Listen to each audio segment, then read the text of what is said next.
We are continuing our tracing through the thread Bible class on Wednesday nights, and our Devo thoughts kind of go along with that series. And so right now we've been looking for the story of the gospel throughout the Bible as a whole.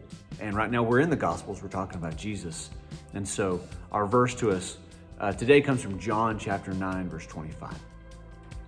He answered, "Whether he is a sinner, I do not know. One thing I do know, that though I was blind, now I see." You know, let's face it, we tend to overcomplicate things at times, right? A lot of times we don't take what people say at face value. We read into what was said or how it was said or what they look like when they said it, and on and on and on. And sometimes we go looking for maybe the most complicated solution to a problem, like conspiracy theorists kind of come to mind sometimes, right?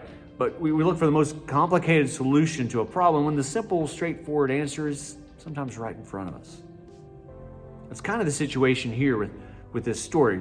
Go back and read John chapter 9, verses 1 through 38. It's a lot of verses, I know, but it's a really cool story. And Jesus and his disciples come across a man who's been blind since birth, and the disciples want an explanation.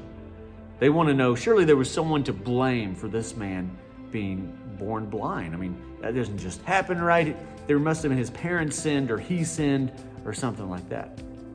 But Jesus responds with a simple truth.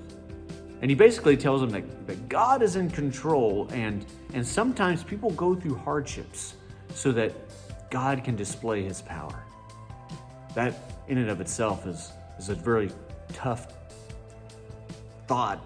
topic to grapple with, right? Because it doesn't sound fair to us sometimes. But then Jesus heals the man, and for the first time in his life, the man sees. And you would think everyone would be really, really excited, really pumped about that, right? But the Pharisees, they weren't having it. They kept asking the man, who healed you? Who healed you? And they asked him what he thought about Jesus, and they accused Jesus of not being from God, and they just wouldn't let up. And they were looking for any explanation other than that Jesus is God, that Jesus is from God, and that he healed this man. And finally, the man that used to be blind said, look, all I know is I was blind and now I see. And what more do you want from me? What else can I tell you? This is what it was. I was blind. I met this guy. I can see. You know, the Pharisees wanted to not believe. They complicated the whole thing by refusing to accept what was right in front of them. The man, however, took whatever happened at face value, and he trusted Jesus on the spot. So our challenging thought today, I guess, is this. Are you looking for answers all around you when Jesus is right in front of you? If so, why is that?